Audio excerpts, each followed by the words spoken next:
are here. Woo! We are live at Sir. Four Horsemen Studios for the Money in the Bank Show. I'm Andre Gordon, the Jamaican station sweeping the nation at Directed by Dre. I'm John Roca at The Roca Says, and I've gone a little old school, a little Iron Chic Woo! this morning. Hell yeah. Andre, Okay. what's going on, my friend? Well, we're in a transitional period in professional wrestling before Night of Champions, Yep. before whatever TNA's pay-per-view is. So I think we should start with Raw. Yeah. Okay, sure. What do you want to talk about in Raw? Woo! Yes. Yes. Yes. That's a perfect place to start. Triple H, Daniel Bryan. Yeah. John, how do you feel about the way they're making Daniel Bryan go back to not the beginning of the line, but the chase for the championship? Well, I think it's great in how they're setting it up because he's already over with the crowd. Over. Right? So you don't need him to have the strap to be over with the crowd. Right. Which was an issue for some other wrestlers, like The Miz recently. Like without the strap, The Miz is no good. At times, I would say Triple H at times, without the strap, when he was building his resume, wasn't as good. So it's interesting to see the tables kind of being turned here. I think it's great with what they're doing. I think it builds up the anger with the audience. And it's almost back to the old school attitude era. It's type getting stuff, back. right? Like we did with The Rock. When The Rock was pursuing that championship. And they just he beat would him go every through week. multiple pay-per-views, right, losing. So, but the crowd, it would get him even more over with the crowd, so that when he finally wins it, it'll be an explosion. You know what I'm saying? The explosion is always good. Yeah. Well, what did you think about how Triple H is handling this? How he's Okay. basically taking over the Vince pole position of running the company. Couple things. Number one, it's very smart because Vince is getting old and Triple H is getting old, but not as old as Vince by any stretch of the imagination, where he can Obviously, yeah. still be physically involved Yeah. in the show. Yeah. Now, one of my favorite things about this show was this. When you wish upon a star. When he was singing Yeah. to Yeah. Daniel Bryan, saying, Yeah. "Oh, that's really sweet, Daniel. Oh, you want to wrestle? Let me sing to you." I my thought that was brilliant. Oh yeah, but then Daniel Bryan goes, well, when you turned your nose, your big nose, and I was like, oh, so we're just gonna go all out. They're going all We're out. all out, which I think is great. So it'll be interesting to see how far they take it into the next pay-per-view, Night of Champions. So. Now, we haven't even talked about Randy. Oh, we'll talk about Randy later. We'll All right. get to Randy later. We'll Don't get to worry Randy about it. later, and we'll be right back after this. Ding, ding, ding. Ring the damn bell.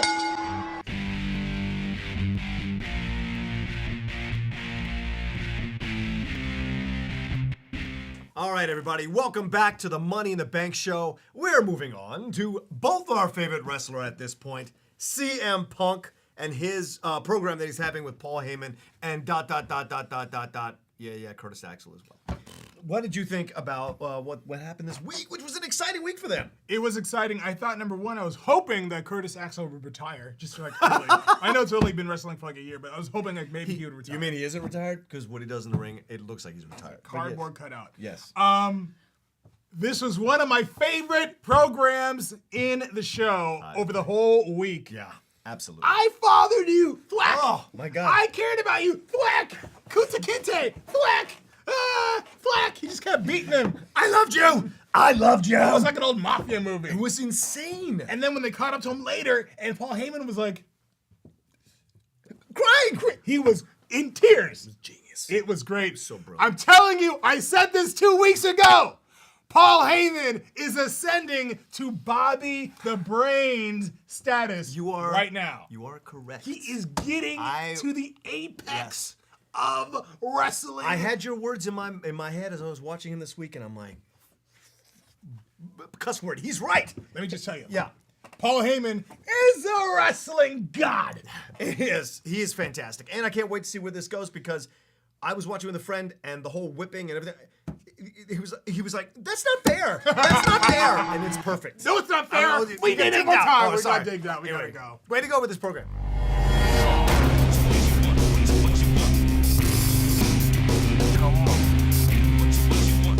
We are back to talk about Rob Van Dam. I almost got a cramp. The whole effing show. The yes. whole effing show. And and Ricardo. Alberto del Rio.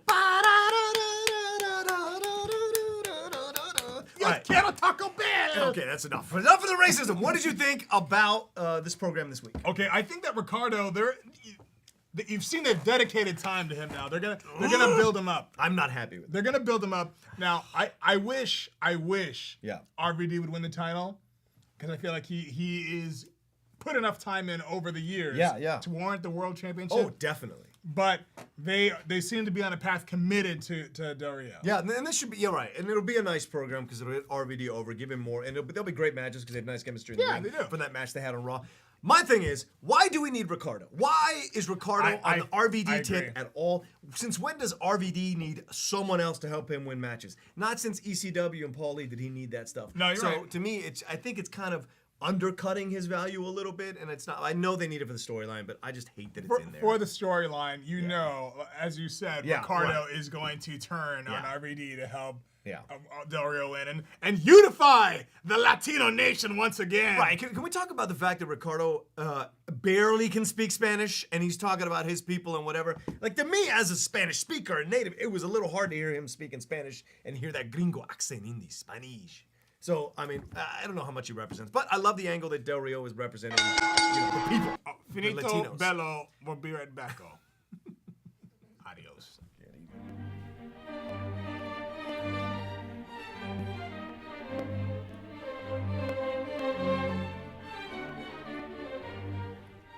John. Yes? What's the Roca life like?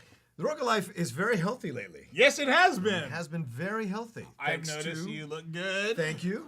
My workouts have been great, and these amazing shakes have been great meal replacements when I'm on the run, going to different places around, running errands for the day, John's right. Listen, guys, if you want to look great, feel great from the inside out, your health, your life, your way, the top-rated nutritional products on the planet, check out USANA. Go to therocalife.usana.com. Literally, bar none, the top-rated supplements in the world. Olympic athletes use them, and many people in athletic endeavors are using them, and they get great results from these things. And it really re-energizes your body and heals you. He's right. I'm going to go have a shake. So we'll be right back after this.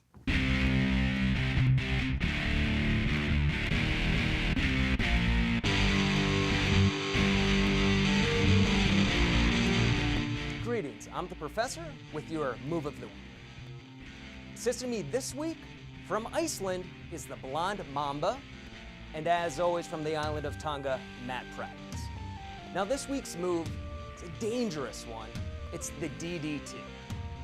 This has been used by Arn Anderson and Jake the Snake Roberts. As you can see, it's crushing, devastating. That's why it's a finisher. I don't know how much more he can take. Pretty much just using him like a rag doll. As you can see, his head just crushing the mat. When asked what the DDT stands for, Jake the Snake Roberts said it stands for the end, because that's exactly what it is. Thank you very much, Blonde Mamba. Thank you, Matt Practice. Once again, I'm the Professor, and that was your Move of the Week.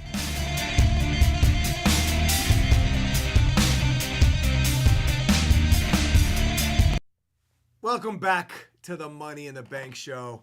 We are moving on to the champion, Randy Orton, the Apex Predator, the Viper. What did you think of his stuff this week, brother?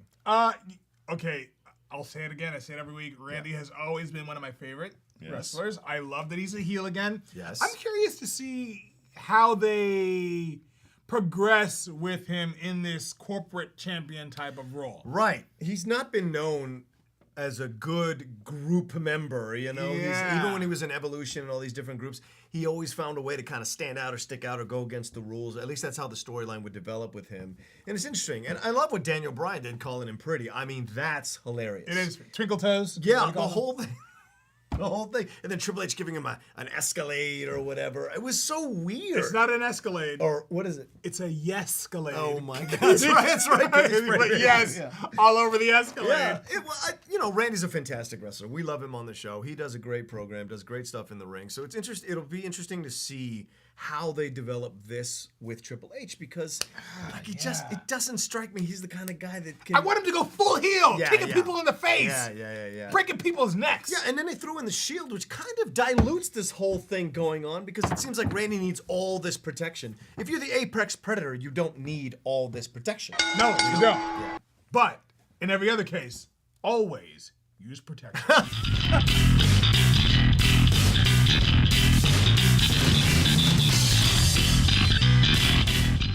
We are back on the Money in the Bank show. Terry, I'm glad I clipped you right there. I apologize. But I'm so excited about Christian. Christian. A lot of people believe in Christian. Listen, Christian is the MVP of both shows right now, in my opinion. Yes, he is. He's so fantastic. They gave him a shot at Del Rio and a shot at Orton. They put him in the ring with both champions. That's fantastic. He's good enough to handle it. You know? And they're long matches. They are he long. carries them. They have great story. I mean, I'm just amazed at how great he is at this age still, and he's telling great stories. And what he does in the ring, the ferocious moves, like they're just like throwing him off he takes them too, takes it. getting pushed off the top rope.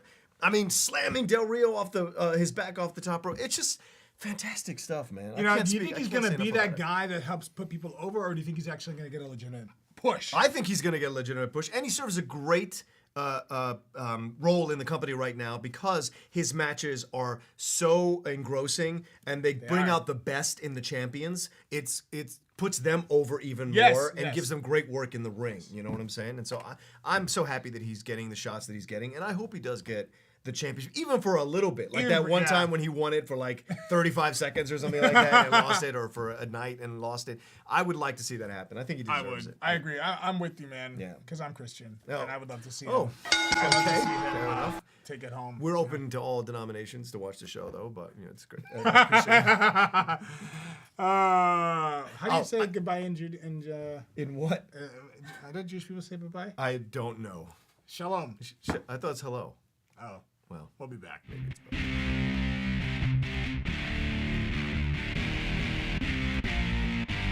welcome back to the Money in the Bank show. We are moving on to give one whole segment to our favorite girl, Love Bites, AJ, and her verbal demolition of the Divas. What did you think of everything she had to say in that promo on Raw? I think my voice just cracks. I'm going through puberty at the age of 34. And I think that AJ basically came out with like an Uzi. Yes! Or like in Contra, that spread machine gun. And just like Contra, she just killed all the Divas at once. And laid them out. Yeah. But or Call of Duty to make it more topical. Yes, go ahead. Yes. Speaking of duty. So AJ was very reminiscent of CM Punk's. Yes. Shoot. Yeah, it's like they're making her hardcore. Yeah, the bomb. Yeah, absolutely. I agree with you. But that's actually a great connection. It's true. And she almost single-handedly destroyed the Total Divas show. It was so I was shocked that they let her do that promo and that she went to the extent that she did, because she basically destroyed every storyline on the show. Made fun of every storyline in a way that you'd be like, oh yeah, why am I watching that show? These storylines are kind of ridiculous. And it was so dangerous. When she said not everybody had to suck up to get to where they are. What? Who was that? Was that to the Bellas? I think it was to the Funkadactyls, and which is insane. But the Bellas, I think, the Bellas kind of killed it because they were talking all through it. The whole thing! Let AJ do her thing. You will get your shot. I'm sorry, we're getting dinged out, but it just drove me nuts. I agree. You get your shot already. Let AJ talk. It helps the whole program.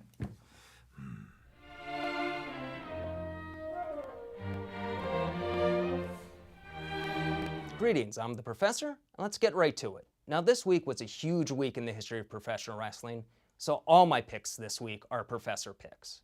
First one was in 2002, when Brock Lesnar beat The Rock at SummerSlam to become the undisputed heavyweight champion. Now, at the time, due to storylines, Brock Lesnar was contracted to only be on SmackDown, which left the Raw brand to come up with a new champion. Next, in 1994, Eastern Championship Wrestling became Extreme Championship Wrestling. And some would say the ECW went on to change the face of professional wrestling forever. And finally, in 1988, in the inaugural SummerSlam, we saw the mega powers come together. Hulk Hogan and Randy Macho Man Savage faced off against Andre the Giant and Ted DiBiase. This was one of the original 4 pay-per-views from WWF, and of course it's gone on to become a summertime tradition.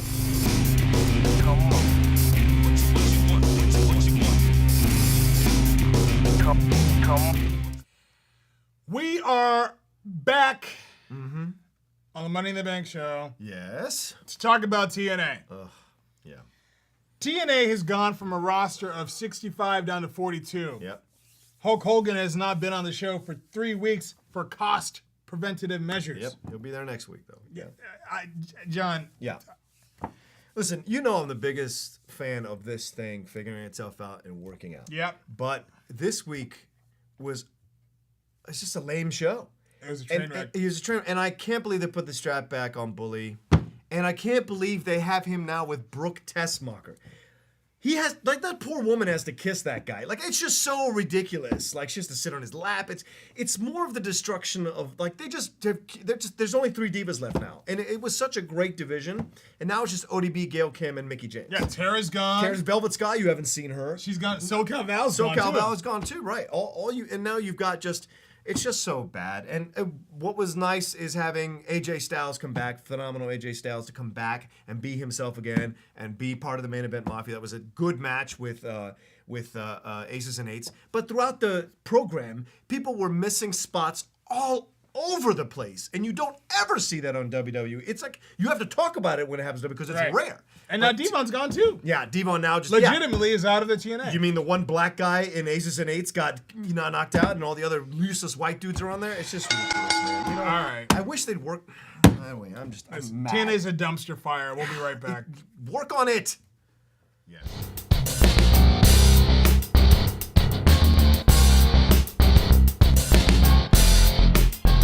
Welcome back to the Money in the Bank show, and we are moving on to our favorite segment, Glass Ceiling Wrestler of the Week, where we each pick a wrestler who is either being held down or needs to break through the glass ceiling, or has broken through the glass ceiling. Andre, who's your wrestler? My Glass Ceiling Wrestler of the Week are 3 wrestlers that package themselves together as one. The Shield. The Shield. The Shield has denigrated themselves into a bunch of buffoons. They have now their security for Triple H and Randy Orton. You may as well go work at a mall with a little scooter because that's all you are.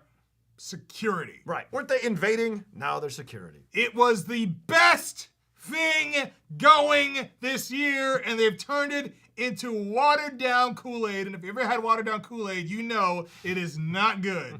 Right? Yes. Purple drank. Yeah. Shield, get your game up. John. Yeah.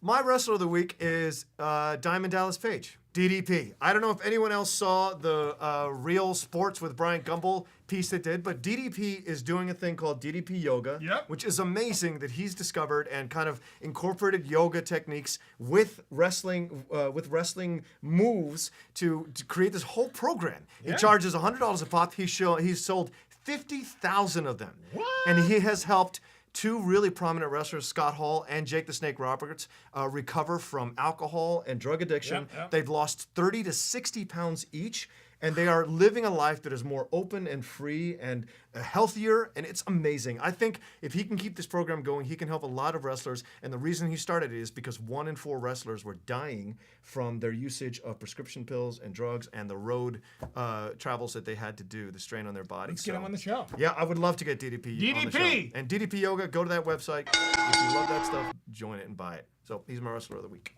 Come feel the bang, DDP. Bang!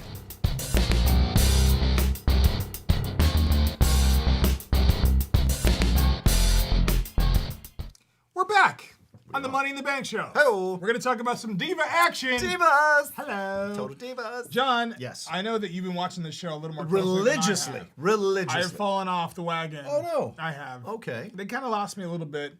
But I'll go back and check the highlights and see if I can get my interest perked. But what did you think about the last show? I thought it was a good show. It was good going along with the story. There was some interesting new storylines. They introduced the Natty and her fiance TJ from last week. We all know them, Tyson Kidd. She needs to dump his ass. I'm telling you right now, girl, I know you might not watch this. You need to dump his ass. 10 years and he ain't married you, and then on your birthday weekend, he wants to go hang out with his family? What the heck? Dump this fool. Go with that trainer who was hitting on you and wants to go out with you and you've known you for years. Natty, you need to dump that fool. Let me tell you. 10 years. I know dudes, and she had lunch with like his mother and sister, and these like portly women are telling her how to live her life, and then she should be having children, and nothing matters more than family. Man, shut the hell up. All right, seriously, move on. And the other Maybe he's thinking, why buy the milk? I want to get the cow for free. and she should stop giving it to him for free. Right. And the other thing, the Bella's going on, and they had the fight between the Funkadactyls, which was all right. It was cool. But it's interesting to see the behind the scenes machinations because Stephanie got involved, and Stephanie was like, "We don't do.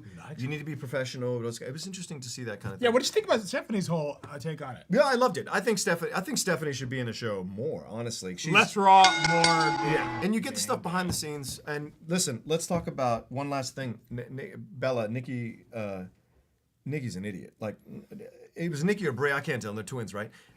They pointed the picture of Stalin, Roosevelt, and Churchill at that summit. She didn't know who Roosevelt was. She didn't know who Churchill was. She was guessing. On that note, Cena, what are you doing with that woman? well, it is Cena, isn't it? We'll be back after this.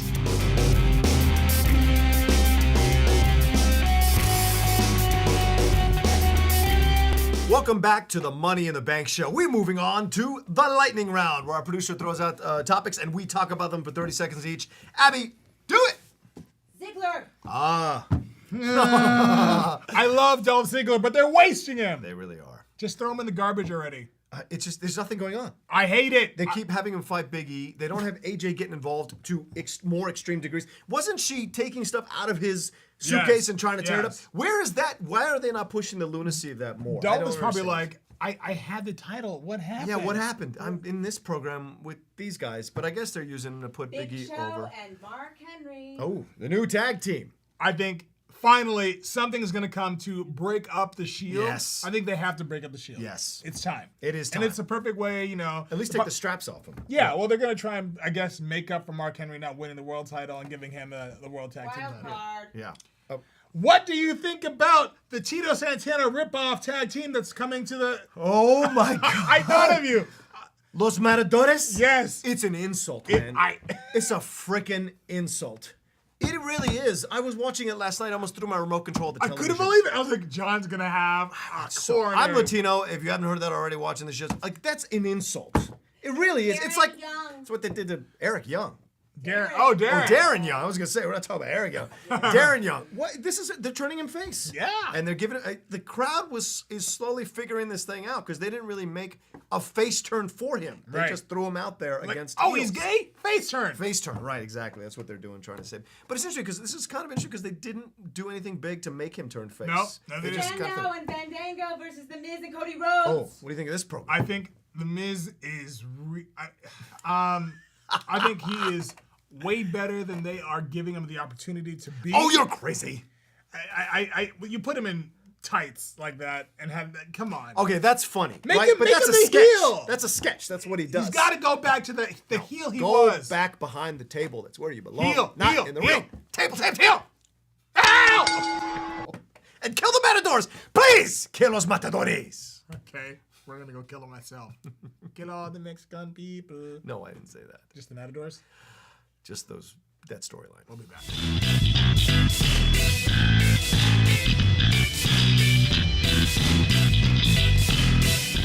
We are back for the final segment of our show. Damn The it. Rocorant Yes. and Direct to You, where we speak directly to one particular or one group of wrestlers in professional wrestling. Right. John Steven Roca. Yes. Who are you ranting to? I am ranting about or to Triple H. I read a fantastic article, which we're going to put on our Facebook page. We're going to link to it, from Grantland.com, where the Masked Man, who's one of my favorite internet columnists on wrestling, interviewed Triple H with Bill Simmons, and it was like the 2 huge pages of questions and conversation. He talks about behind the scenes and in front of the camera, what happens, what goes on, what the machinations are of how they figure out how this all works, and they talk about the new performance center. However, what Triple H says in this interview, which really grates me, is that he's like, it wasn't my choice to be in front of the camera this time around. I actually don't like being in front of the camera that much. It's kind of exhausting. Everyone knows your ego. Everyone knows you want to be part of programs. You could have handled this current program over to Brad Maddox. It would have worked just as well, but you felt you needed to be in charge with control. And the thing is, creative is the one that comes up with this. You know who creative is? Your wife. So really, what are we talking about? Just own up to it. You do like being in front of it, just like Hogan did. There's nothing wrong with it. Just own it. You'll get more traction that way. So, but it's a great interview. Read it. It's fantastic behind the scenes stuff. So he's my wrestler of the week. Well, that's our show, guys. That's our rant. Oh, I'm sorry. We'll see you next week. No. Go. Okay. You take a minute. It was our show. You can go as long as you want. My direct to you is directed to two people, two icons of professional wrestling. Number one, Hulk Hogan. Number two, The Rock. The Rock has now stated, he won't come out and say it, but it could be that match with Cena was his last match ever. Wow. He potentially will not be at WrestleMania due to his schedule and the injury. And, I think he maybe also senses that the crowd is no longer enveloped by him. Yeah. They know that he's a part-time guy, and when you're on icon status, you can't be a part-time guy. No, they booed him when the 2K14 came out. I know. Yeah. And number two, Hulk Hogan. Hulk Hogan's contract is up in a few months with TNA, and there are rumblings that he could be returning to the WWE in some capacity. Hogan, if you come back to the WWE, you're bringing it full circle. I think right now, you and TNA is a waste. Come back home. And lead the Shield in the new NWO. I'm coming home. Oh my God. And we're going home. You guys, that's our show. Thank you so much for watching. Thanks for watching, We'll guys. see you next week on the Money in the Bank Show. Now, Yeah. before we go, can you push my chair this way Yes. so I can Well, find a no, way I have to get out first. Okay, And you then- get up first. And then not knock over the... Yeah, because last time...